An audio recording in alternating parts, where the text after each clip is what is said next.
As level की class है और केमिस्ट्री का लेक्चर है। केमिस्ट्री के इस लेक्चर में हम लोग कहाँ तक पहुंचे हैं? हमारे पहले चैप्टर का नाम क्या है जनाब? ये कैसे निकालते हैं? हमने अपने पहले चैप्टर का नाम कैसे इंट्रोड्यूस करते हैं? हम कहते हैं chemistry is the study of क्या? Matter. Matter is composed of क्या है? पार्टिकल्स। पार्टिकल्स की सबसे सिंपलेस्ट किस्म है क्या? एटम। एटम्स। हमारे चैप्टर का नाम क्या है? Atomic structure. वैसे तो मैं अपने ही जो दिमाग का कॉन्सेप्ट है उसी सीक्वेंस को फॉलो करता होता हूं, ठीक है, लेकिन मेरे दिमाग में बहुत कुछ है, ठीक है, तो मुझे ना उसको सिंक्रोनाइज करने के लिए किस चीज की जरूरत महसूस होती है? आपकी स्पेसिफिकेशंस की जरूरत महसूस होती है। जब मैं ओ लेवल की क्लास को पढ़ा रहा होता हूं तब मुझे बड़ा क्लियर होता है क्या कि यार छोटे से बच्चे बैठे हैं, इन्हें ना बस मुझे इतनी सी बात बतानी है, वहां मैं ऐसे ही आगे नहीं जाता। यहां जब मैं ए लेवल की क्लास को पढ़ाता हूं तो मुझे पता है एडवांस लेवल के बच्चे बैठे हैं, इन्हें बहुत कुछ बताना है। अब इन्हें जब बहुत कुछ बताना है तो लेकिन उस बहुत कुछ में भी किसी लिमिट में रहना है। वो तो बहुत कुछ बताना है, वो किस लिमिट में रहना है? वो आपको आपकी स्पेसिफिकेशंस की लिमिट में रहते हुए पढ़ाना है। तो इसलिए मैं बार बार क्या करता हूं, एक मेरे दिमाग का कॉन्सेप्ट है, एक मेरा सीक्वेंस है, और एक जो है वो आपकी स्पेसिफिकेशंस का सीक्वेंस है, ठीक है, उसको भी हम रिस्पेक्ट करते हैं और मैं अपने दिमाग को तो बहुत ज्यादा रिस्पेक्ट करता हूं, ठीक है। तो उसको करते करते वहां से बात रिलेट की जाती है। जब आपने एटॉमिक स्ट्रक्चर पढ़ा है तो आई थिंक मैंने आपको एटॉमिक स्ट्रक्चर में जो सबसे इंपॉर्टेंट चीज पढ़ाई अभी तक वो क्या पढ़ा है? सब एटॉमिक पार्टिकल्स। अच्छा, अब हम सब एटॉमिक पार्टिकल्स के साथ क्या करते रहे? उनकी ना हम नंबर में बहुत इंटरेस्टेड रहे। हम किस में रहे जी? आई होप आपको याद होगा, हम नंबर ऑफ सब एटॉमिक पार्टिकल्स में बहुत इंटरेस्टेड थे। क्यों हम उसकी नंबर्स में क्यों इंटरेस्टेड हैं? एनीवन? हम ये सब एटॉमिक पार्टिकल्स की नंबर्स में क्यों इंटरेस्टेड होते हैं? हाथ खड़ा करो भाई जी।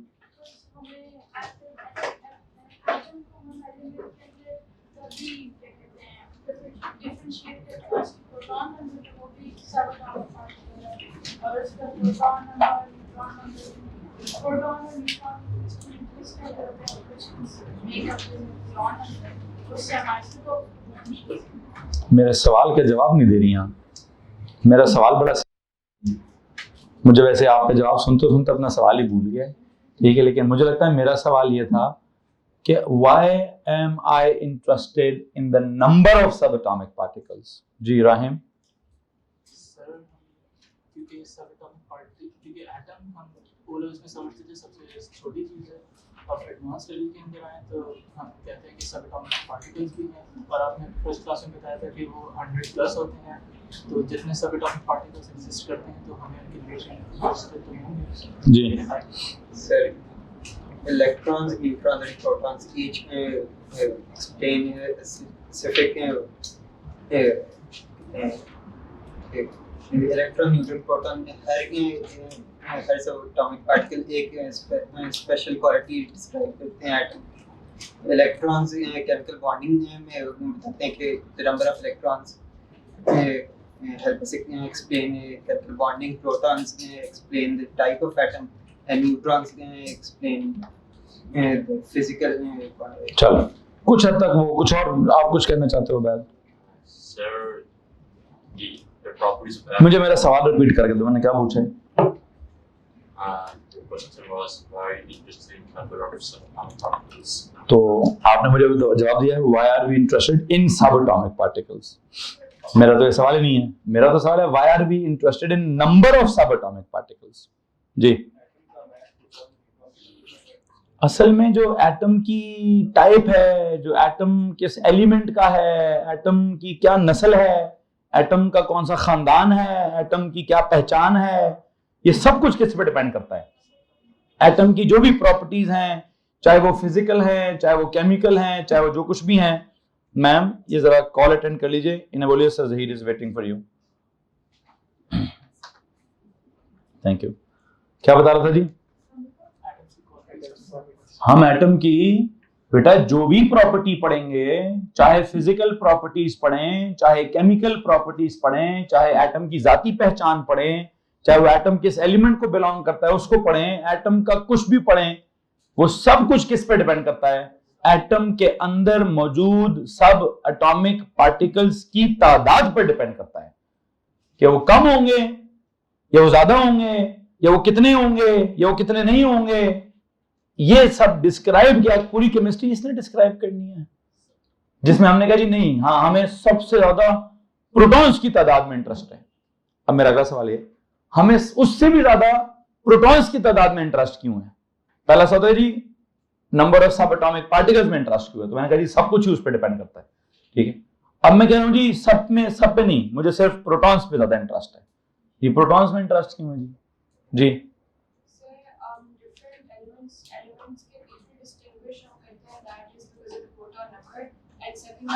अरे ठीक, अच्छा एक मैसेज दे दें ऊपर सरली की क्लास में कि Ahmed Zafar will be here in 1 hour, तो उनकी क्लास में भी मैंने सेशन करवाना है उस बच्चे का, ठीक है जी। उन्हें बताया सर आपकी क्लास के भी हम आधे घंटा लेंगे, तो उसके अकॉर्डिंगली मैनेज कर लीजिएगा। 1 घंटे तक वो आएंगे, तो उस वक्त जो भी क्लास हो रही होगी बच्चों को रोकना है, मैं चाहता हूँ उनके साथ थोड़ा सा सेशन लिया जाए।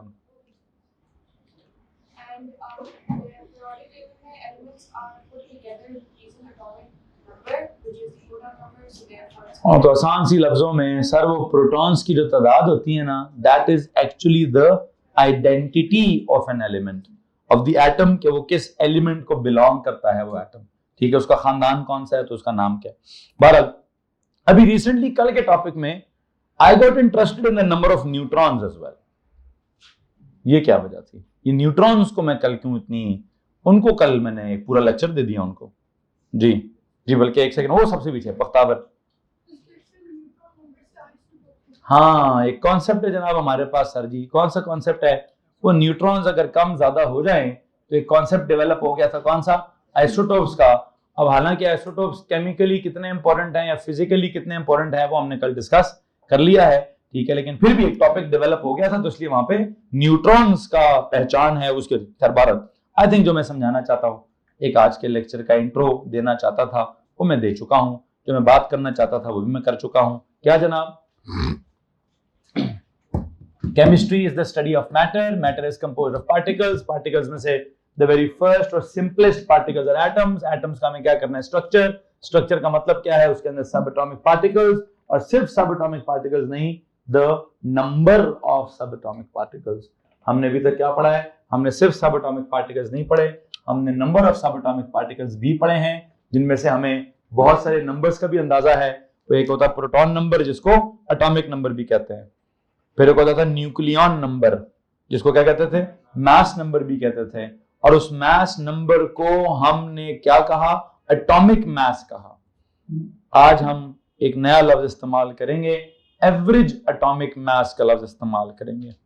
यू नो अगर मैं नंबर ऑफ सब एटॉमिक पार्टिकल्स की बात करूं कि सर मेरा टॉपिक एक्चुअल में क्या है? नंबर ऑफ सब एटॉमिक पार्टिकल्स है, लिखना नहीं है, सिर्फ सुनना है भाई, लिखना नहीं भाई, सारा कुछ लिखा हुआ है। तो अगर ये मेरा टॉपिक है तो इसमें 2 नंबर्स हमारे पास थे, कौन कौन से जी? एक आपने पढ़ा होगा प्रोटॉन नंबर, जिसके लिए नाम क्या रखते जी हम? Atomic number. लिखना नहीं है बच्चों, सिर्फ सुनना है।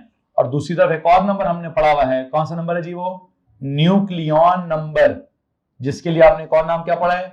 Mass number. और हमारा एक मसला क्रिएट हुआ था कि हम इस मास नंबर को क्या कहेंगे?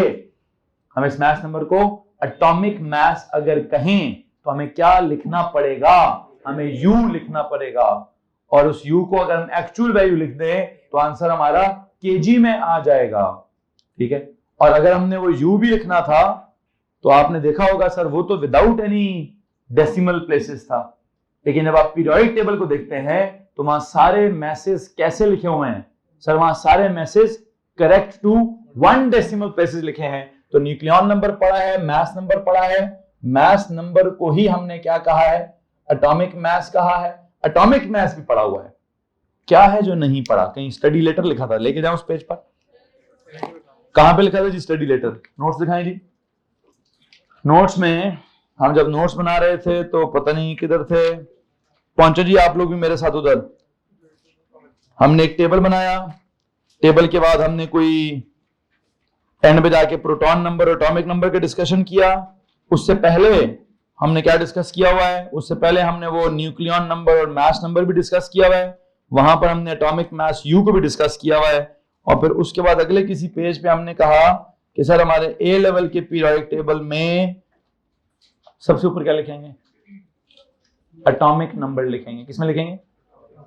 और जो हमारा एटॉमिक मास है वो कितने लिखेंगे?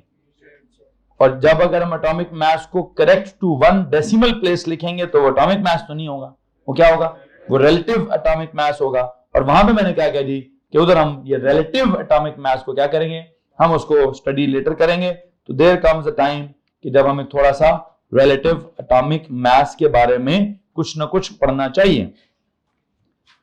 शायद इस वक्त तो मैं रिलेटिव का मतलब तो नहीं बताऊंगा, मैं इस वक्त सिर्फ आपको यह बताऊंगा कि आपके पीरियोडिक टेबल में जो आंसर्स हैं वो करेक्ट टू 1 डीपी अगर लिखे हैं तो कहां से उनके अंदर वो डेसिमल प्लेस इंट्रोड्यूस हो गई है, कहां से उनके अंदर वो कॉन्सेप्ट डेवलप हो गया है। तो आज शायद मैं रिलेटिव के वर्ड के ऊपर बात ना कर सकूं, बल्कि मैं किस पे बात करूंगा? वो 1 डीपी का जो फिनोमेना है कि why is that value in decimals, why is that value correct to 1 decimal place, उसके ऊपर कुछ डिस्कशन करते हैं। उसकी डिस्कशन के लिए रीसेंट टॉपिक को दोबारा स्टार्ट करेंगे। डिस्कस मैंने क्या करना है? रिलेटिव एटॉमिक मास का वर्ड डिस्कस करना है। लेकिन मैं किस टॉपिक में से जाके डिस्कस करूंगा? इस टॉपिक में से जाके तो मैंने छोड़ ही दिया था। हाँ जी, मैंने क्या कहा था? I will study this later. हमें क्या करना है? मैंने सब एटॉमिक पार्टिकल्स में से कौन सा टॉपिक निकाला था? आइसोटोप्स का टॉपिक निकाला जी हमने। जब हमने आइसोटोप्स का टॉपिक निकाला है तो उस आइसोटोप्स के टॉपिक में क्या चल रहा है? सर जी वहां पे आपने कल सबसे पहले आइसोटोप्स की डेफिनेशन लिखवाई हुई है, फिर हमने आइसोटोप्स की एग्जांपल्स की हुई हैं, हमने कार्बन की एग्जांपल की है, हमने हाइड्रोजन की एग्जांपल की है, हमने क्लोरीन की एग्जांपल की है, फिर हमने उसके बाद उसकी फिजिकल प्रॉपर्टीज क्यों डिफरेंट हैं, केमिकल प्रॉपर्टीज क्यों सेम है, उन दो नोट्स को डिस्कस किया। फिर हमने जो उनकी नंबर ऑफ आइसोटोप्स होते हैं या जो उनकी रिलेटिव अबंडेंस होती है वो पता कहां से चलती है, हमने उसका कहा जी पता तो मास स्पेक्ट्रोमीटर से चलती है, वहां से उसको किए। फिर मास स्पेक्ट्रोमीटर में ये मास स्पेक्ट्रम क्या चीज होती है, उसकी मशीन को या उसके इंटरनल वर्किंग को हमने डिस्कस बिल्कुल भी नहीं किया है, बल्कि हमने उसको एनालाइज करने की कोशिश की है और उसके ग्राफ को, उसके चार्ट को एनालाइज किया है। उसके एनालिसिस में हमने कहा जी 2 एक्सिस होते हैं, एक्स एक्सिस पर हमेशा क्या होता है? m over e। क्या होता है? m over e। और मैंने उस m ओवर e का एक्चुअल मीनिंग भी नहीं पढ़ाया।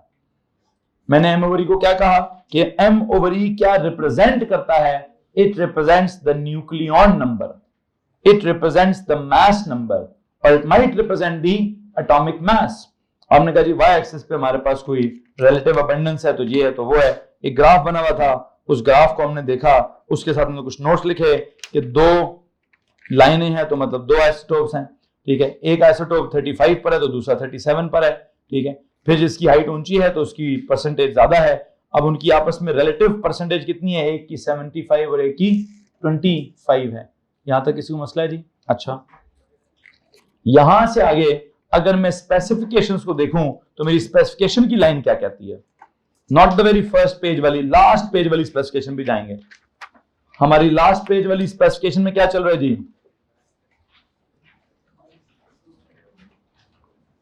Analyse what?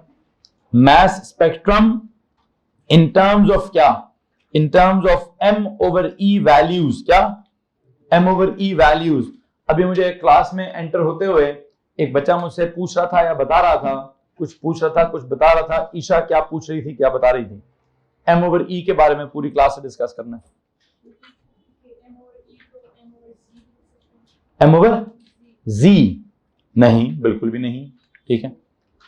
मैं इसका पहले तो ये बताता चलूं कि जो आपने याद करनी है बात, क्या याद करनी है कि m ओवर e की फिजिक्स नहीं पढ़नी है, m ओवर e की क्या पढ़नी है?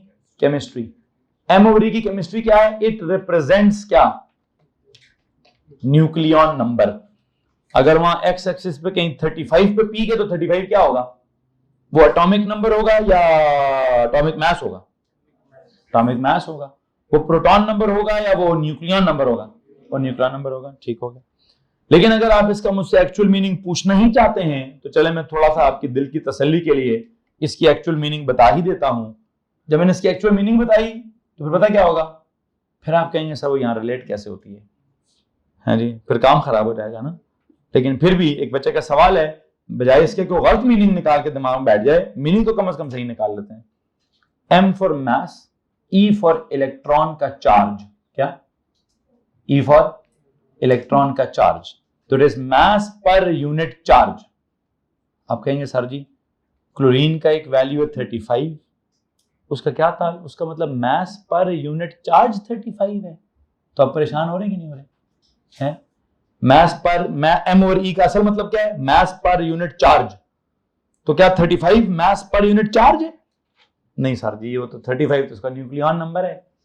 तो इसलिए मैंने क्या किया था कि खुदा का वास्ता है क्या ना करना, एम ओवर ई के एक्चुअल मीनिंग में मत जाना। एक्चुअल मीनिंग में जाओगे तो भाईजान रिलेट भी नहीं होगा, इधर वो रिलेट भी नहीं होगा वो। ठीक है, तो इसलिए मैंने कहा जी एम ओवर ई के एक्चुअल मीनिंग में नहीं जाता। हाँ, एम ओवर ई पूरे को क्या समझ लूं? पूरे को मैंने क्या कहा था? It represents nucleon number. Nucleon number या मास नंबर, मास नंबर या एटॉमिक मास। अब बताओ उसका सिंबल क्या होता था? आप बताएं क्या सिंबल होता है मास नंबर का या न्यूक्लियॉन नंबर का? कैपिटल ए या कैपिटल जी? बताओ ईशा। कैपिटल जी तो एटॉमिक नंबर का होता है, कैपिटल ए होता है। क्या होता है जी? इसका मतलब ये हुआ सर जी आसान काम क्यों नहीं करते आप यार? एक्स एक्सिस को ये क्यों नहीं कहते कि वहां कैपिटल ए लिखा है? हाँ जी, क्या लिखा है भाई? प्रॉमिस बाय गॉड, अगर सिलेबस की स्पेसिफिकेशंस मेरे कंट्रोल में होती तो मैं कभी भी एम ओवर ई लिखने ना देता हूं। ठीक है, मैंने 2 साल पहले उनको एक मेल लिखी हुई है, लेकिन उसमें क्या लिखा है कि जब तुम ये कह देते हो कि knowledge of the working of the mass spectrometer is not required, तो निकम्मे पांडवो उल्लुओ वहां एम ओवर ई क्यों लिखा है? उसको भी कह दो जी in terms of A on the x axis and abundance on the Y axis. जब आगे मना कर दिया कि उसके अंदर की मशीन नहीं पढ़ानी, तो जब मशीन ही नहीं पढ़ानी तो उसमें मुझे एम ओवर ई वो भी नहीं पढ़ाना। तो जब एम ओवर ई भी नहीं पढ़ाना तो फिर लिखा क्यों है यहां पर? ठीक है, वो सर हकीकत में तो एम ओवर ई होता है। तो हकीकत में तो वाकई एम ओवर ई ही होता है। हकीकत में तो तब बात करूं जब मुझे इजाजत हो बात करने की। अब मुझे हकीकत में बात करने की इजाजत से उसने खुद रोक दिया, knowledge of the working of the mass spectrometer not required. उसका मतलब है भाई पढ़ाने की कोशिश भी ना करना। ठीक है, तो मैं कोशिश नहीं कर रहा। अब उससे बारिश नहीं in terms of M over E values. तो एतराज है मुझे भी इस बात पे। क्या एतराज है कि अब मैं कैसे ओ लेवल के बच्चों को तो हम बेवकूफ आराम से बना लेते होते हैं। ठीक है जी, उनको कुछ भी कहते हैं सर से ज्यादा तो सही इंसान कोई हो ही नहीं सकता, सर से तो सच्चा कोई हो ही नहीं सकता। वो जो कह रहे हैं कुरान की आयतें सुना रहे हैं जैसे। आई एम सॉरी, ऐसा नहीं होता। उनको बेवकूफ बनाना बड़ा आसान है, कुछ भी कहो हाँ सर सही कह रहे हैं। ठीक है, ए लेवल की क्लास में वो बच्चे ने आते साथ पूछ लिया सर ये एम क्या था, तो ई क्या था, ये एम ओवर ई क्या था, ये एम ओवर ई जी था। तो मुझे लगा यार अब मैं बात कर ही लेता हूं।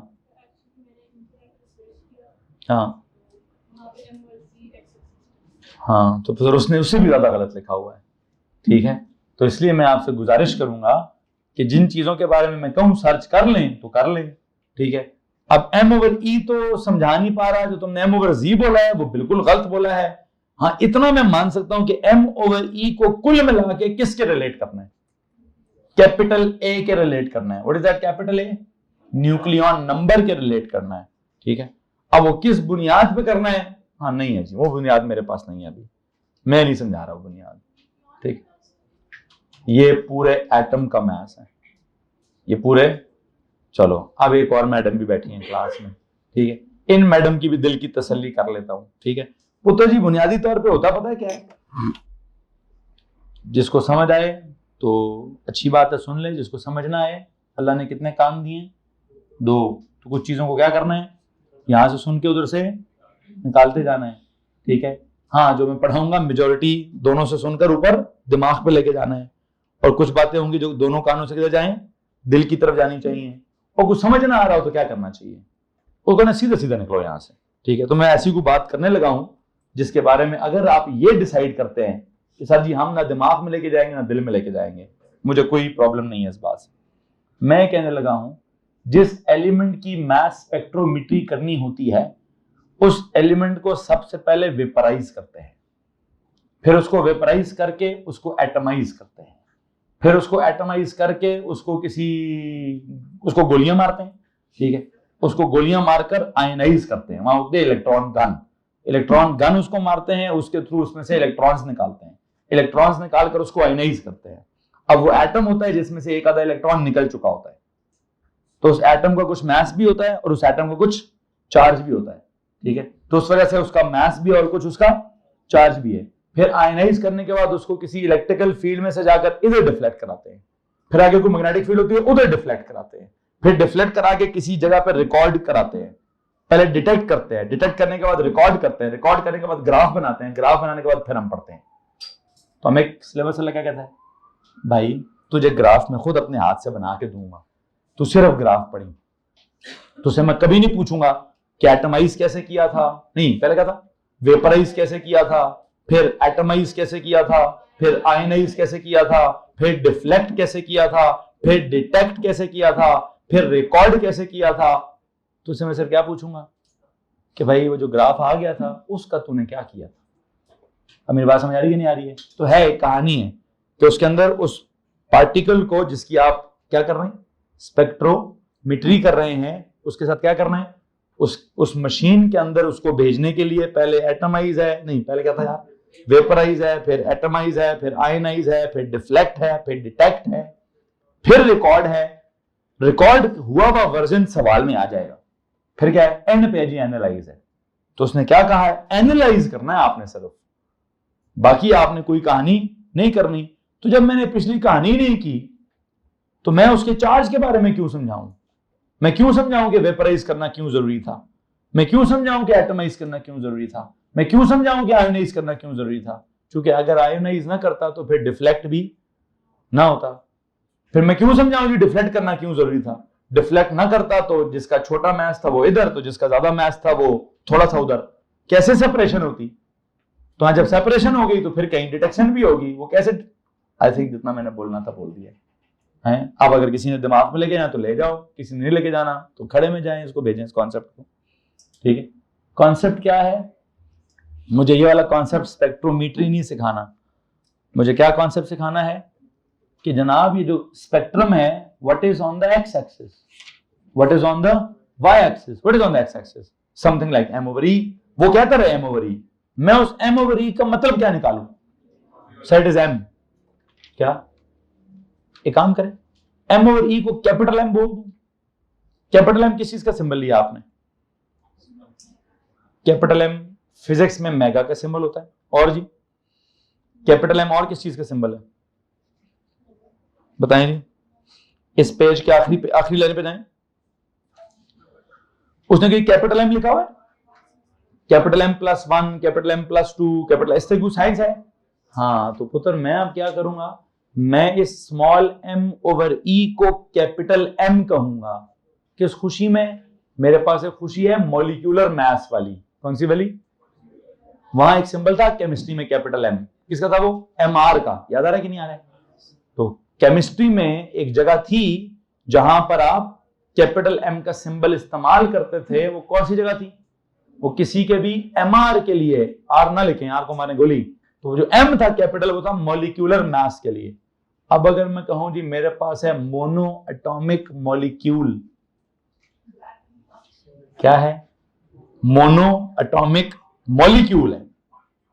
अल्लाह अकबर जी, भाई ये क्या कर रहे हो यार, हैं इसको जरा, नहीं आप इसको रिकॉर्ड कर रहे हैं कि ऑनलाइन भेज रहे हैं कहीं, तो इसकी प्लीज आवाज बंद करेंगे। अच्छा जी, क्या बात हो रही है जी, कुछ तो बात हो रही होगी। मोनो एटॉमिक मॉलिक्यूल अगर मैंने कह दिया एक लफ्ज तो क्या होगा, फिर आप कहेंगे सर हाँ ठीक है, उसका मैस को आप mr ही बोलेंगे, हैं जी, होगा वो क्या, ar, क्या होगा, याद है रिलेटिव एटॉमिक मास वाला, ठीक है। r को तो मैं पढ़ाने नहीं चाह रहा अभी, आर तो मेरा टॉपिक ही नहीं है, तो या मैं इस एम ओवर ई को कैपिटल ए बोलूंगा या मैं इसको कैपिटल एम बोलूंगा भाई। हाँ अब ये बता देता हूं कि जब तक मैं एलिमेंट्स पढ़ा रहा हूं तब तक मैं कहूंगा एक्स एक्सिस पर है कैपिटल ए एटम का मास। जब मैं कंपाउंड्स के लिए टॉपिक पढ़ाऊंगा तो मैं कहूंगा एक्स एक्सिस पर क्या है capital M. Capital M molecular mass. तो अभी मैं कैपिटल एम तो नहीं कर रहा, आप एक काम कीजिए, आपने जुमला लिखा है, मैं कोई एडिशन नहीं करा रहा। आपने क्या लिखा था, एक्स एक्सिस पर क्या होता है एम ओवर ई, आगे क्या लिखा है, इट रिप्रेजेंट्स क्या, वो काफी नहीं है, इट रिप्रेजेंट्स क्या न्यूक्लियन नंबर, फिर क्या लिखा है मास नंबर, फिर क्या लिखा है एटॉमिक मास, वहां लिखे I dot E capital A, वहां जाके कैपिटल ए का सिंबल लिखो जी, किधर जहां था ना एक्स एक्सिस, वहां लिखो जी इट एक्स एक्सिस पे एम ओवर ई है, it represents nucleon number, it represents mass number, it represents atomic mass, it represents capital A, I dot E capital A, I dot E capital A, I dot E capital A, I dot E और आगे क्या, आगे capital A. तो लो जी, इस सारी discussion का and नतीजा क्या निकला कि सर जी बड़ी आपकी मेहरबानी है, हमें ना ही बताएं कि एम ओवर ई क्या होता है। नतीजा क्या निकला, तो बड़ी आपकी मेहरबानी है कि आप ना ही चेक करें कि एम ओवर ई क्या होता है। ठीक है, गूगल से चेक करेंगी, वो भी पता नहीं उसका बायोलॉजिकल वर्जन बताएगा या फिजिकल वर्जन बताएगा। ठीक है, उसके वर्जन को अंडरस्टैंड करने की जरूरत नहीं है। What does it represent, it simply represents the atom का मास, जिस भी आप एटम की स्पेक्ट्रोमेट्री, एलिमेंट की स्पेक्ट्रोमेट्री कर रहे हैं। 12 मैं वापस आता हूं स्पेसिफिकेशन की तरफ। Listen to the line, it says analyse mass spectrum in terms of क्या, एनालाइज मास स्पेक्ट्रम मतलब क्या है सर, कोई ग्राफ है, इन टर्म्स ऑफ क्या, m over E values on the x axis है and isotopic abundances on the, हर isotope की अबंडेंस किधर होगी, ऑन द वाई एक्सिस होगी। ठीक हो गया जनाब, हो जाएगा। एनालाइज किया ना मैंने कल एक ग्राफ आपने बनाया था, उसको एनालाइज किया कि नहीं किया, कर ली। अब उसको एनालाइज करने के बाद क्या करें, कहते हैं जी कैलकुलेट करें। अगली लाइन पे चलते हैं, क्या करें जी, कैलकुलेट करें किस चीज को, the relative atomic mass of an element given what, given the relative abundances of its isotope और इट्स मास स्पेक्ट्रम। या तो आपको पूरा मास स्पेक्ट्रम नजर आ जाए या फिर कम से कम कोई भी आपको उसकी परसेंटेजेस बता दे, तो आपने क्या करना है, कहते हैं जनाब जी आप उसका रिलेटिव एटॉमिक मास कैलकुलेट करें। मैं अभी लफ्ज रिलेटिव इस्तेमाल नहीं करूंगा, मेरे पास जो वर्ड इन दिस लेक्चर इस्तेमाल करने के लिए है वो क्या है, वो लफ्ज है जी एवरेज एटॉमिक मास। तो एक काम करिए, प्लीज हेडिंग दीजिए,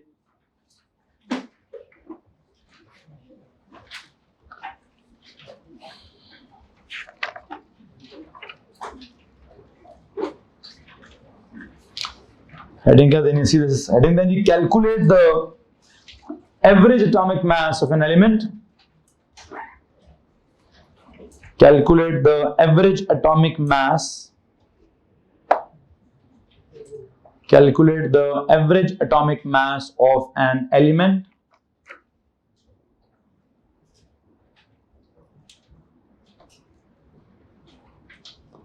given what, given the relative abundances, given the relative abundances of its isotopes, given the relative abundances of its isotopes. Calculate the average atomic mass of an element given the relative abundances of its isotopes. जी तो भाई, तो हम isotopes पढ़ रहे हैं और isotopes में से हमने कौन सा टॉपिक निकाला है जी, वैसे तो नंबर ऑफ सब एटॉमिक पार्टिकल्स में से क्या टॉपिक निकलता है, न्यूक्लियन नंबर या मास नंबर या एटॉमिक मास। आइसोटोप्स में से हम क्या टॉपिक निकाल रहे हैं, यहां से हमने टॉपिक निकाला है जी एवरेज एटॉमिक मास। जी भैया, ये जो एवरेज एटॉमिक मास है इसके साथ हमने क्या करना है क्या नहीं करना, गौर से मेरी बात सुनिए जी। यार ये एवरेज कैसे निकालते हैं, कैसे निकालते हैं दो चीजों की एवरेज, दोनों को ऐड करते हैं और ऐड करके डिवाइड बाय 2 करते हैं। ये दोनों को ऐड करके डिवाइडेड बाय 2 ये कब करते हैं? ये तो तब करेंगे जब दोनों की वैल्यूज सेम हो। दोनों की वैल्यू मतलब दोनों की परसेंटेज क्या हो, I must use the word, दोनों की वेटेज क्या हो, वेटेज सेम हो। क्या हो जनाब? दोनों की वेटेज सेम हो। अच्छा, आप में से मुझे एक बात बताइए, आपको मालूम है ना आपके ओ लेवल में 2 या 3 पेपर होते हैं, लाइक केमिस्ट्री के 3 पेपर होते हैं, फिजिक्स के भी 3 पेपर होते हैं, बायोलॉजी के, साइंसेस के 3 होते हैं और मैथ्स के 2 होते हैं। अब मैथ्स के जो 2 पेपर होते हैं, मैं अगर उनकी मिसाल लूं, मैं फिजिक्स केमिस्ट्री वाली की मिसाल बाद में लूंगा। मैथ्स के जो 2 पेपर हैं, पहला पेपर कितने मार्क्स का होता है? 80 मार्क्स का होता है। दूसरा पेपर कितने मार्क्स का होता है? हाँ जी, 100, 160, मैं ओलेवल की बात कर रहा हूँ, ठीक है। आईजी का कितना होता है? नहीं, मैं ओ लेवल वालों से बात करना चाहता हूँ, वो सीधा सीधा है। पहला पेपर कितने नंबर का? 80 और दूसरा? अच्छा, अब आपके जो एंड पे रिजल्ट आया है, आपका जो एंड पे रिजल्ट है, उसका थ्रेशोल्ड कितने में से लिखा हुआ है? कितने में से लिखा हुआ है? 200 में से लिखा हुआ है। हाँ जी, किसी ने चेक किया? वो 200 में से लिखा है कि 100 में से लिखा हुआ है? आईजी वालों का थ्रेशोल्ड कितने मार्क्स में से लिखा हुआ है? वो भी 200 में से लिखा हुआ है? नहीं, मैं उनकी बात कर रहा हूं। उनका कितने का एक पेपर? 80 का, दूसरा 100 का है, तो टोटल कितने हो गए? 180। ये उन्होंने 200 में से नंबर कैसे निकाल के दिए आपको? कैसे 50-50? हाँ, 80 को किसी 1.2 समथिंग वो कह रहे हैं सर, कोई ना कोई मैथ्स लगाई है उन्होंने। खैर, बहरहाल मैं उस मैथ्स की कैलकुलेशन भी नहीं करना चाहता हूं। मुझे बताएं, एक काम करते हैं, फिजिक्स केमिस्ट्री का तो मेरे ख्याल से सबके ही कॉमन होता होगा, है जी। फिजिक्स में क्या सीन था? दोनों के 3-3 पेपर होंगे, ठीक है। एमसीक्यूज कितने नंबर का होता था? 40 नंबर का होता होगा। फिर जो दूसरा वाला होगा वो कितने नंबर का होता होगा? 80 का होता होगा। फिर तीसरा वाला कितने नंबर का होता था? 40 का नंबर। अच्छा, ठीक हो गया। उधर कितने मार्क्स दिए उन्होंने आपको? उधर टोटल उन्होंने किसमें से दिए? उधर भी 200 में से दिए। अच्छा, चलें, उसकी भी थोड़ी मुश्किल कैलकुलेशन है। उसकी भी क्या भाई? थोड़ी मुश्किल कैलकुलेशन है। मैं ना एक काम करता हूं, मैं आपको ए लेवल के पेपर्स के बारे में कुछ बताता हूं। बल्कि काम करते हैं, मैं एक लफ्ज उसमें से एग्जांपल में से निकालना है। आपने ये सुना है ना कि हर कंपोनेंट की वेटेज डिफरेंट होती है। बस मुझे ये लफ्ज इस्तेमाल करना है। 2 पेपर होते हैं या 3 होते हैं, मार्क्स कम है या ज्यादा है, इससे इसके ऊपर इतनी बात डिपेंड किस पे डिपेंड करती है?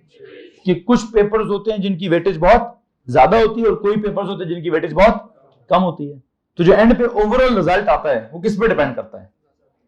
जिसकी ज्यादा वेटेज होती है, अगर बंदा वो गलत कर जाए तो उसका बेड़ा गलत हो जाता है, और जिसकी वेटेज कम होती है वो गलत हो जाए तो बंदा बच भी जाता है, ठीक है। जिसकी वेटेज ज्यादा होती है वो सही हो जाए तो बंदा सेफ जोन में चला जाता है।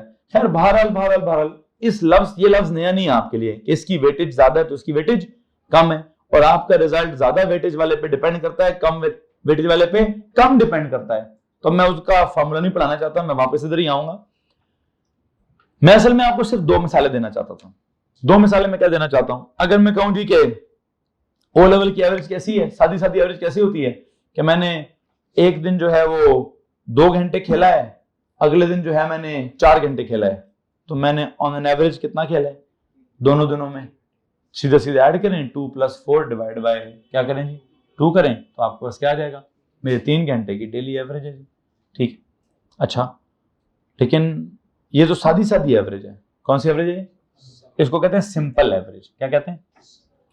लेकिन अगर जैसे मैं कहूं जी एक दिन खेलने की ना अहमियत ज्यादा थी और एक दिन खेलने की अहमियत कम थी, जिस दिन खेलने की अहमियत ज्यादा थी उस दिन मैं उसके ना उस टाइम को उसकी अहमियत से भी मल्टीप्लाई करूंगा, और जिस दिन खेलने की अहमियत कम थी उस दिन मैं उसके टाइम को उसकी अहमियत से मल्टीप्लाई करूंगा, और फिर कुल मिलाकर टोटल अहमियत से डिवाइड भी कर दूंगा। तो मैंने किसको इन्वॉल्व किया है कि किस दिन अहमियत ज्यादा थी और किस दिन वेटेज ज्यादा थी और किस दिन वेटेज कम थी। तो यहां पर भी बेटा पता क्या होता है, यहां पर भी हमने, अगर मैं कहूं जी क्लोरीन 35 वाला जो है उसकी अबंडेंस कितनी है? 75% है। और क्लोरीन 37 वाला जो है उसकी अबंडेंस कितनी है? 25% है। तो एक की वेटेज ज्यादा है और एक की वेटेज कम है। अब अगर एक की वेटेज ज्यादा है और एक की वेटेज कम है तो क्या एवरेज सीधी सीधी निकलेगी 35 प्लस 37/2? नो, क्या करना पड़ेगा?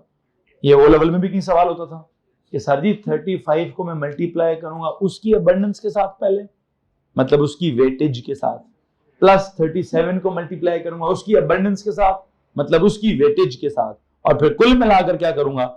टोटल वेटेज या टोटल परसेंटेज से डिवाइड करूंगा, तो मुझे क्या पता चलेगा?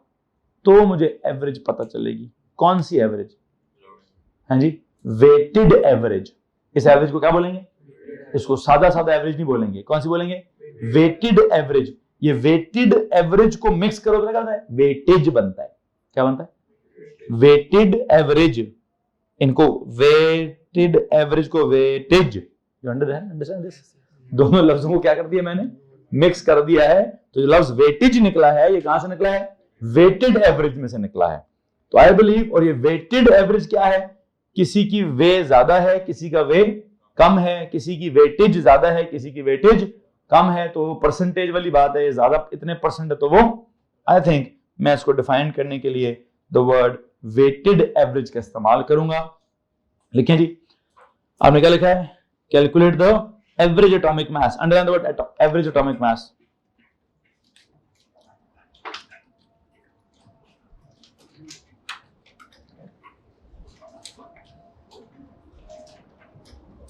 अच्छा, एवरेज एटॉमिक मास का लफ्ज अंडरलाइन करें। ठीक है जी, it is actually the weighted average of atomic masses of different isotopes of an element. क्या लिखा है? इट इज द, ये जो आपने लफ्ज लिखा था ना एवरेज एटॉमिक मास, इसको अंडरलाइन करें। उसका इसका क्या लिखना है? It is the weighted average. Weight से निकला है, वेटेड, इंतजार वाला वेट नहीं, वजन वाला वेट। ठीक है जी, it is the weighted average of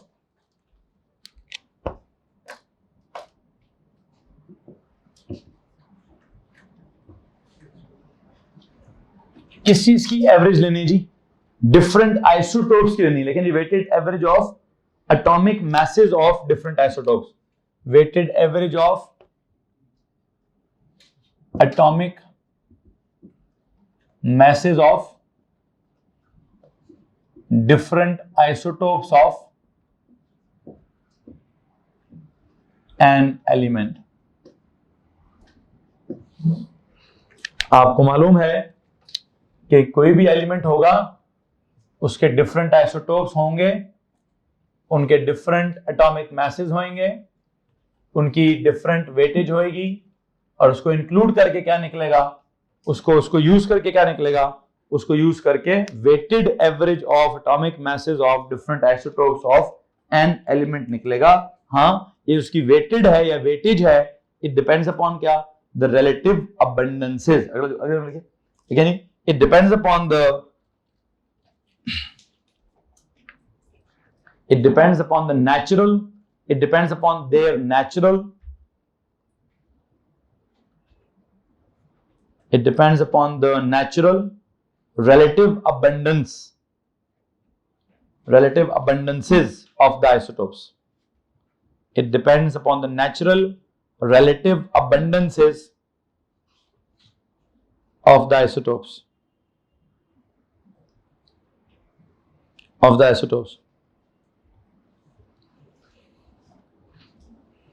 अगला जो लिखें, it is calculated by using the following formula. It is calculated by using the following formula. वो क्या फॉर्मूला होगा जी? जिस भी आप आइसोटोप की बात करेंगे उस आइसोटोप के मास को क्या बोलूं मैं? I think I will call it A. A मतलब कैपिटल ए क्या होता है? न्यूक्लियॉन नंबर या atomic mass. Atomic mass of जो भी आपका पहला आइसोटोप है, ऑफ फर्स्ट आइसोटोप, उसको मल्टीप्लाई करते हैं किसका जी? उसकी natural multiply by its what? its natural abundance. Sir Asim जरा ऊपर सर सबूर को चेक करें, मैंने कोई वर्कशीट दी थी. Atomic mass of the first isotope multiplied by its natural abundance plus क्या? Plus A of क्या? Atomic mass of the second isotope multiply by क्या? Multiply by उसकी natural abundance.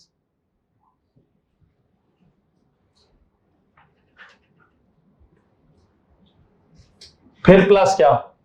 अगर कोई तीसरा भी हुआ तो क्या होगा? अगर 3 आइसोटोप्स हुए तो क्या होगा? सर तीसरे वाले की एटॉमिक मास इनटू उसकी अबंडेंस. 4 हुए तो चौथे वाले की एटॉमिक मास इनटू उसकी अबंडेंस. इन सारों को ऐड करके ये मैं कब तक ऐड करता जाऊंगा वैसे?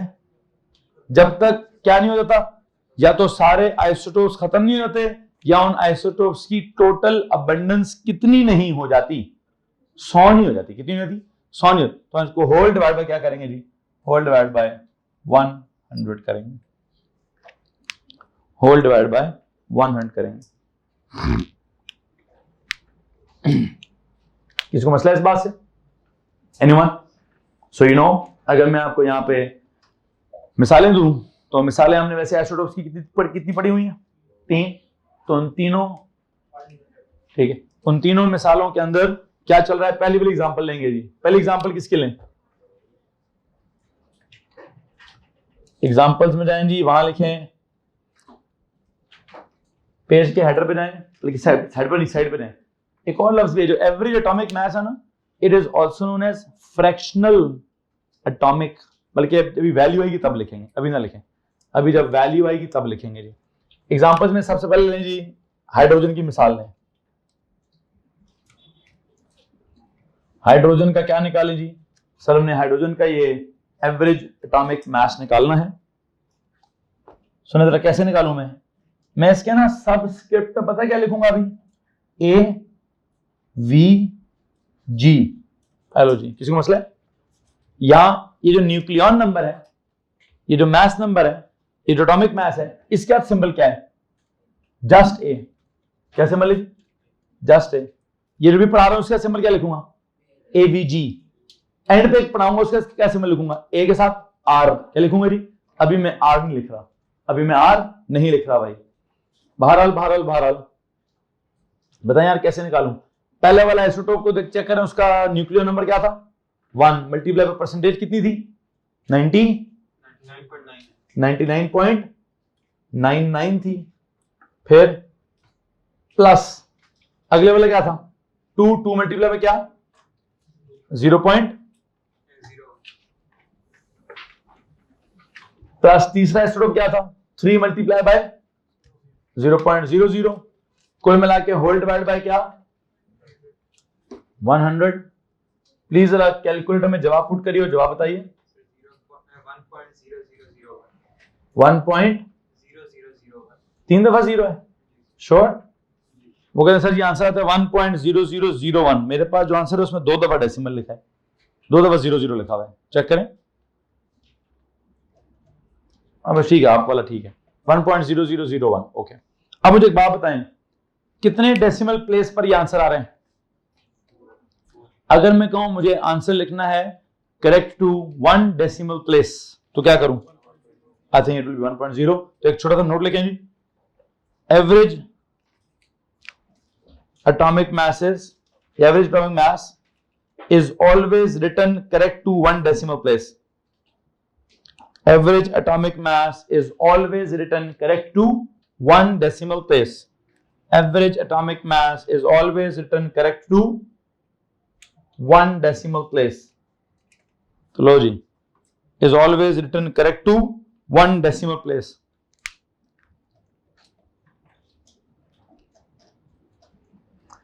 अच्छा एक और बात भी है, चूंकि ये आंसर हमने डेसिमल प्लेसेस तक लिखना है तो आपको एक बात पता होनी चाहिए, इसके लिए एक और नाम भी है. एवरेज एटॉमिक मास के लिए एक और नाम होता है फ्रैक्शनल एटॉमिक मास. क्या? क्यों जी फ्रैक्शनल क्यों कहें? क्योंकि सर आंसर ही डेसिमल्स में आ रहा है, तो डेसिमल में जो आंसर आता है वो क्या होता है? मैथ्स में उसको फ्रैक्शन बोलते हैं ना. तो काम करें अंडरलाइन द वर्ड डेसिमल. जहां average atomic mass is always written correct to 1 decimal place में से डेसिमल का वर्ड अंडरलाइन कर लें, उसको अंडरलाइन करके वहां ब्रैकेट में लिखें average atomic mass is also known as fractional atomic mass. Average atomic mass is also known as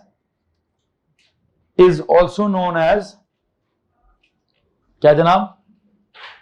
also known as fractional atomic mass, also known as fractional atomic mass। जी, अब अगर आप में से कोई सवाल पूछना चाहता है तो प्लीज पूछ सकता है। किसी ने हाथ खड़ा किया था भाई जी, पूछो पूछो पूछो। सुनो सर, जरा एसी का रिमोट लगा देना, इसको बंद करा दें प्लीज। वो बंद करना है, ऊपर करना है बेटा, उसको टेम्परेचर ऊपर कर दें यार उसका कि 22 पे पहुंचा दें। सर इसको बंद करना है, बहुत ठंड। दोनों कर दें, दोनों कर दें यार, इसको बंद करवाएं भाई प्लीज। ये टेम्परेचर का 16 से ना कहीं ऊपर 25-24 तक ले जाए यार। इसको तो बंद कर दे भाई, इससे मेरी जान छोड़ा। अच्छा जी, किधर पहुंचे थे जी? क्या बता था? और कुछ सवाल है? नहीं। अगली एग्जांपल कौन सी जी? हाइड्रोजन के बाद हमने क्या पढ़ा था? नहीं, कार्बन की मिसाल लें। अगली मिसाल पे जाएं जी, कार्बन की मिसाल लें जी। कार्बन का एवरेज एटॉमिक मास निकालिए, बताएं जी। कार्बन का पहले वाले का क्या था? समथिंग 12। बेटा उसको बंद कर दें बेशक। हाँ बस ये लगा रहे, हाँ ये पूरी क्लास के लिए लगा हुआ है, वो बाकी साइडों को बेशक बंद कर दें जी। 12 पहले वाले का 12 है ना, 12 में है उसका 12 इंटू क्या? 98.89 ओके, प्लस 13 इंटू क्या? 1 पॉइंट नहीं वो इतना लंबा नहीं बताना भाई। 1 पॉइंट तो इधर बताएं 98.9 लिखे ना यार, जितना बताया है आपको पिछले टेबल में उसको यूज कर। 1.1 प्लस क्या? 14 इंटू 0.0। तो ये सारा कुछ मिलाकर टोटल परसेंटेज कितनी हो जाती है? ये सारा मिलाकर टोटल परसेंटेज कितनी हो जाती है जी? सर ये 100 हो जाती है। इसका जवाब बताएं, कैलकुलेटर में इसको पुट करें और इसका जवाब बताएं जी। 12.01 ओके। इसको भी आपने कहां तक लिखना है? 1 डेसिमल प्लेस तक। तो ये भी 1 डेसिमल प्लेस तक क्या है सर जी? इस वैल्यू इज 12 पॉइंट। तो आप पीरियोडिक टेबल देखेंगे तो आपको ये भी वहां क्या नजर आएगा? 12.01 नजर आएगा। लेकिन अगर आप गौर करें तो हकीकत में है कहीं ना कहीं वो हाइड्रोजन को भी असल में क्या 1.0001, लेकिन अब इतना दूर तक तो नहीं याद कर सकते ना। कार्बन को भी क्या 12.01, तो इसका भी वो दूसरे पे नहीं, फर्स्ट डेसिमल प्लेस पे कुछ नहीं है तो गोली मारें। किसको मसला इस बात से? आगे चले जी। नेक्स्ट एग्जांपल क्या है जी? Next example is chlorine. Chlorine की मिसाल पे जाओ जी।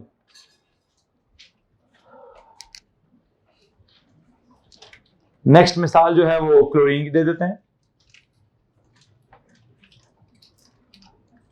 क्लोरीन के आपने आई थिंक 2 ही आइसोटोप्स लिखे हैं, उसके लिए बताएं जी क्या करना है। पहले वाले का क्या था? 35, क्लोरीन 35 इंटू उसकी परसेंटेज कितनी थी? 75 प्लस दूसरे वाले का मास क्या था? 37, उसकी परसेंटेज कितनी थी? 25 होल डिवाइड बाय क्या आंसर है? 100। इसका जवाब बताएं क्या आता है? 35.5 के बाद कुछ है नहीं, तो इसका आंसर ही 1 डेसिमल प्लेस पर आ रहा होगा। इसका आंसर ही 1 डेसिमल प्लेस पर आ रहा है। हाँ अच्छा, वो तो अब सवाल पे डिपेंड करता है कि वो इसका हाँ लिखें, यू लिखना चाहते जरूर लिखें, जरूर लिखें, जरूर लिखें। 35.5 मैं तो जस्ट वो नंबर्स की कैलकुलेशन जो है वो आपको समझाने की कोशिश कर रहा हूं। क्या कर रहा हूं जी? वो कैलकुलेशन आपको समझाने की कोशिश की जा रही है। यहां तक किसी को मसला है? एनीवन? आई बिलीव जितने भी आपके पास पीरियोडिक टेबल में एलिमेंट्स हैं, ऑलमोस्ट हर एलिमेंट के साथ कुछ ना कुछ, बल्कि मैं बता क्या रहा था सर, हर एलिमेंट के आइसोटोप्स होते हैं, तो फिर हर एलिमेंट का क्या होगा? हर एलिमेंट के आइसोटोप्स की डिफरेंट अबंडेंसेस होगी, तो उसके हिसाब से एवरेज निकालेंगे। तो सबकी फिर एवरेज कैसी आएगी? फ्रैक्शनल आएगी। तो जो फ्रैक्शनल आएगी तो सबके आंसर्स क्या होंगे? डेसिमल्स में होंगे। इस वजह से काम करें, एंड में जाके नोट लिखें, almost every element of the periodic table has 2 or more isotopes. Almost every element almost every element of the periodic table has 2 or more isotopes.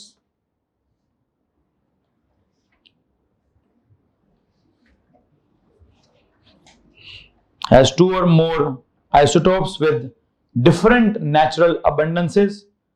With different natural abundances. With क्या जी? With different natural abundances.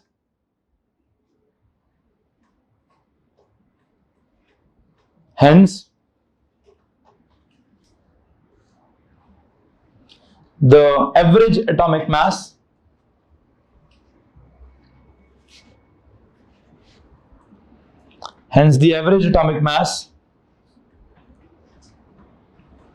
Bracket में लिखें fractional atomic mass, hence the average atomic mass मतलब fractional atomic mass is always written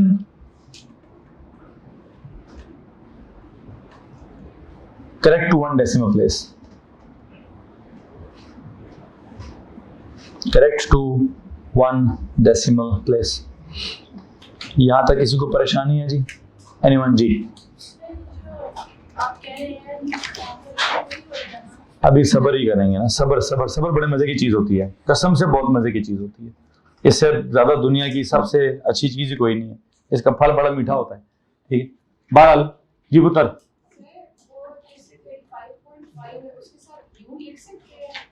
हाँ लिख सकते हैं। थोड़ी देर पहले भी किसी ने सवाल पूछा है, लिखना चाहिए, बल्कि मैं तो समझता हूँ लिखना चाहिए, लेकिन अगर नहीं भी लिखा हुआ तो अंडरस्टूड है कि वहां क्या होगा?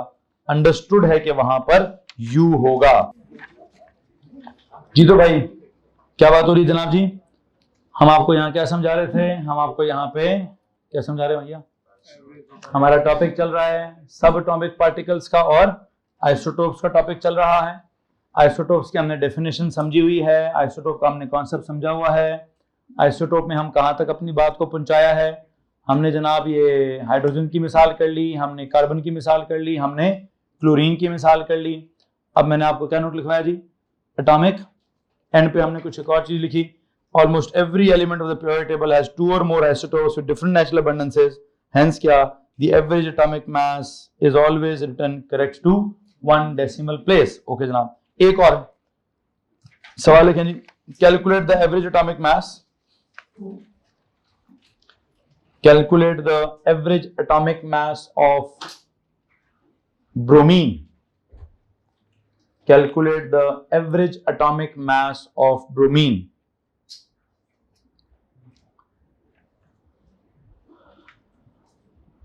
By analyzing the following mass spectrum. By analyzing the following mass spectrum. By analyzing the following mass spectrum. इसके y एक्सिस पे कोई परसेंटेज क्या अबंडेंस है,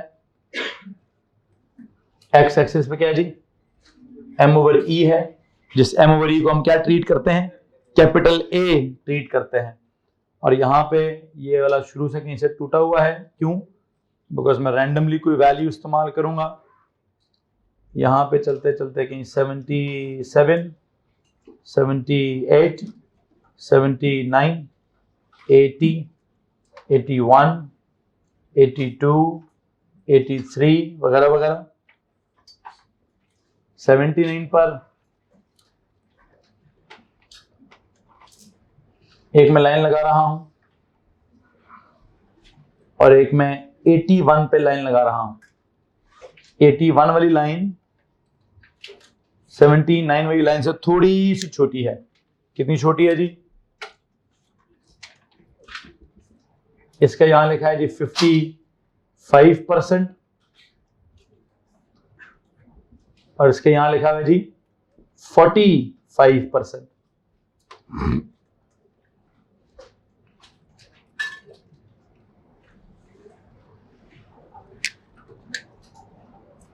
जी भाई क्या करें जी?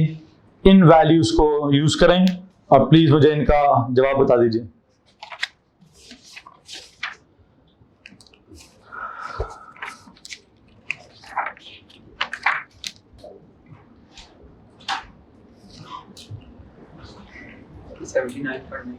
हाँ जी, 79 बाकी लोग भी निकालें जी।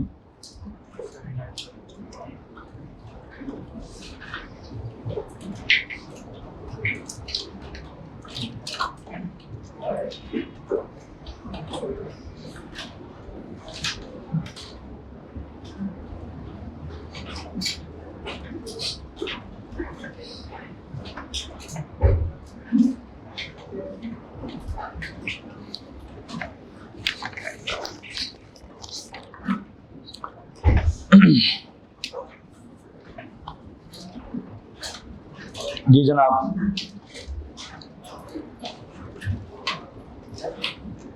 हरिए प्लीज जल्दी से मैथ स्पेक्ट्रम ड्रॉ करें,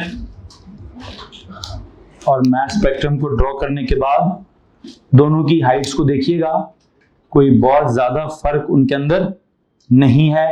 एक की हाइट 55 है, दूसरे की हाइट 45 है। एक की परसेंटेज 55 है और दूसरे की परसेंटेज 45 है। और मैं अगर उस हिसाब से देखूं तो अगर आप क्या करेंगे, आप करेंगे सर 79 मल्टीप्लाई बाय क्या, इसकी अगर आपने एवरेज निकालनी है तो सुनिए गौर से, there is this AVG is equal to क्या 79 पर पहली, तो ये जो हम एक्स एक्सिस पे 79 है या 81 है, इसको क्या अज्यूम करते हैं हम, इसको capital A, what is capital A, mass number या एटॉमिक मास, इस तरह की कोई असम्पशन देते हैं। फिर हम y एक्सिस पे उसकी क्या लेते हैं, अबंडेंस है, वहां से तो हम अबंडेंस के हिसाब किताब लगाते हैं। क्या होगा 79 मल्टीप्लाई बाय क्या 55 प्लस 81 मल्टीप्लाई बाय क्या 45 होल डिवाइडेड बाय क्या जी सर जी, होल डिवाइडेड बाय 100। यहां तक अगर किसी को मसला है तो प्लीज हाथ खड़ा करिए जी। क्या जवाब आया आपके पास 79.9। जरा पीरियोडिक टेबल खोलें और उसको खोल के चेक करें, वहां क्या लिखा हुआ है, वहां 79.9 लिखा कि नहीं लिखा, हाँ जी पीरियोडिक टेबल दिया ना मैंने सबको, ठीक है, चेक कीजिए वहां क्या वैल्यू है 79.9 लिखा हुआ है। अगर आप ये गौर करते हैं, अगर आपके पास ओ लेवल वाला भी किसी के पास पीरियोडिक टेबल है, मैम आपके पास ओ लेवल का पीरियोडिक टेबल होगा, सुबह की क्लास है, उसको चेक करें, वहां देखिए वहां क्या वैल्यू लिखी हुई है, ओ लेवल पीरियोडिक टेबल में 80 लिखा होता है। क्या लिखा होता है 80 लिखा होता है। और उस 80 को देखकर बच्चे को क्या फीलिंग आती है, उस 80 को देखकर बच्चे को ये फीलिंग आती है कि सर जी ब्रोमीन का अपना जाती एटम का जो मास है वो क्या है, वो 80 है। हालांकि ऐसा नहीं है, ब्रोमीन का कोई 80 वाला आइसोटोप होता ही नहीं है। There is no as such isotope that is bromine 80। या तो ब्रोमीन 79 होता है या ब्रोमीन 81 होता है। लेकिन क्या हुआ, वो ओ लेवल में हमारी एवरेज अगर निकले भी तो वो ऐसी एवरेज है कितनी है कि उसको हमने ओ लेवल में 80 लिखा हुआ है। ओ लेवल के पीरियोडिक टेबल में there is only one element जिसका आपने क्या किया हुआ है, जिसका आपने जो एवरेज एटॉमिक मास है वो 1 डेसिमल प्लेस पे लिखा है, और वो कौन है, वो क्लोरीन है। बाकी जितने भी आपके पास एलिमेंट्स हैं आपने ओ लेवल में सारों को होल नंबर्स में ही लिखा हुआ है। और उस होल नंबर से आपने फीलिंग क्या ली है, फीलिंग आपने ये ली है कि अगर ब्रोमीन का होल नंबर 80 लिखा है तो आपने फीलिंग ली है जैसे ब्रोमीन का मास ही वो 80 होता है। हालांकि अगर आप यहां से देखें तो सर असल में ब्रोमीन के दो आइसोटोप्स होते हैं, one with bromine, one with क्या nuclear number 79 and the other with क्या, द अदर विद क्या बोलते हैं न्यूक्लियर नंबर 81। तो there is no as such thing that is bromine 80, ठीक है, या ब्रोमीन 79 होता है या ब्रोमीन 81 होता है। हाँ, उसके जो आइसोटोप्स की जब हम एवरेज निकालते हैं वो वेटेड एवरेज निकालते हैं तो वेटेड एवरेज 79.9 निकलती है, जिसका हम क्या मतलब निकालते हैं सर 80 लिख दिया करें ओ लेवल में, नॉट इन ए लेवल, ठीक है जी। सो एक काम कीजिए, इस टेबल के साथ जहां पे आपका मैथ स्पेक्ट्रम था, अगर आप वहां दोबारा जाना चाहते हैं तो वहां दोबारा जाके एक नोट लिखेंगे जी, क्या स्पेक्ट्रम के सामने दो नोट्स लिख दें। स्पेक्ट्रम शोज, ठीक है जी, the mass spectrum shows what, shows that there are कितने isotopes, there are 2 isotopes of bromine, there are 2 isotopes of bromine, the mass spectrum shows that there are 2 isotopes of bromine। हाँ, पूरे graph को mass spectrum कहते हैं। वही तो सवाल था, एनालाइज द मास स्पेक्ट्रम। तो what is meant by analyse the mass spectrum? Analyse the graph, ठीक है। तो ग्राफ को मास स्पेक्ट्रम कहते हैं हम। क्या लिखा हमने? The mass spectrum shows that there are 2 isotopes of bromine, I dot E पूरा लिखिएगा, ब्रोमीन डैश 79। क्योंकि आपको मालूम है ना नाम कैसे लिखते थे बच्चों, आपको मालूम है ना नाम कैसे लिखते हैं? ब्रोमीन 79 एंड क्या? And bromine 81। Bromine 79 and bromine 81। इधर जाके ब्रैकेट में लिखें, there is no bromine 80, there is no isotope as such as bromine 80, there is no isotope such as bromine 80, there is no isotope such as bromine 80। ये जो bromine 80 है इसको underline करें, bromine 80 को अंडरलाइन करें और वहां जाके क्या मेंशन करें? Sir ji this is some incorrection in किधर? in that O level का periodic table, incorrect value in the O level periodic table। Bromine 80 को अंडरलाइन करें और वहां जाके एक नोट लिखे अपने पास कि ये इस तरह से अगर कहीं लिखा है तो गलत लिखा है। किधर लिखा हुआ ये? Incorrect value in O level periodic table. और सिर्फ ये वाली इनकरेक्ट नहीं होगी, फिर वहां क्या होगा? फिर सारी इनकरेक्ट होंगी, अनलेस अनटिल आप क्या कहें? आप कहें सर कार्बन का 12.0 आया तो वहां 12 लिखा हुआ है, हाइड्रोजन का 1.0 आया तो वहां 1 लिखा हुआ है, वो तो ठीक है। लेकिन अगर हमारे पास ब्रोमीन का आंसर 79.9 आया है और वहां उसने 80 लिख दिया है, चलो राउंडिंग ठीक है, लेकिन वो 80 जो है वो कोई उसका पर्टिकुलर आइसोटोप नहीं है, वो तो 2 आइसोटोप्स की एवरेज है। तो ब्रोमीन या 79 होता है या ब्रोमीन 81 होता है, ब्रोमीन 80 कोई चीज नहीं होती है। यहां तक अगर किसी के पास कोई सवाल है तो प्लीज हाथ खड़ा कर दीजिए। एनीवन? आई थिंक यहां पे जाके मेरा ये 2 टॉपिक्स खत्म होते हैं। एक जो अगली चीज मैंने पढ़नी है उसके लिए पता क्या कर जाए? वैसे इसी जिस चैप्टर को आप देख रहे थे उसकी अगली लाइन देखें क्या लिखी हुई है। आखिरी पेज देखना ना, मास स्पेक्ट्रोमेट्री वाला, 3rd लाइन पढ़े क्या लिखी है? Deduce the molecular mass of N, नहीं इतना तो आगे मैं नहीं जा रहा, मैं यहां पे बस पहली 2 लाइनें समझानी थी, मैंने वो इन 2 लाइनों को यहां पे डिस्कस कर दिया है। किसी को मसला इस बात से? अच्छा वापस आए पहले पेज पर। पहले पेज का 1.1 हो गया, 1.2 हो गया, एक टॉपिक है 2.1। Please go to 2.1, please go to 2.1। 2.1 की पहली लाइन पढ़ें जरा। Define the unified atomic mass as 1/12 of the mass of a carbon 12 atom. Define relative atomic mass AR, relative isotopic mass, relative molecular mass, relative formula mass in the terms of क्या? खैर जो भी terms हैं, इसका मतलब AR कहीं और mention करना है हमने। समझ आ रहा है कि नहीं आ रहा है? तो ये मेरा आज का टॉपिक नहीं है भाई, AR मेरा अब अगला टॉपिक है। मैं अगले टॉपिक में ये यूनिट 2.1 डिस्कस करूंगा आपके साथ। तो कुछ कहानी डेवलप हो रही है, तो उसने हालांकि की है, बातें की हैं। एटॉमिक मास अलग जगह पे बोला है, एंड पे जो उसने रिलेटिव एटॉमिक मास बोला था उसकी गलती थी।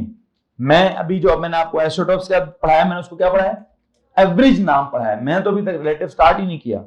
वो चूंकि एंड पे पढ़ाता है तो कहता है चलो यार अब रिलेटिव पहले पढ़ चुके तो उसको रिलेटिव ही बोल दो। मेरे दिमाग में 3 कॉन्सेप्ट्स हैं भाई, कॉन्सेप्ट्स की 3 लेयर्स हैं। पहली लेयर क्या है? Nucleon number which is known as mass number, that can also be known as atomic mass. This is layer number 1। ये कभी भी डेसिमल्स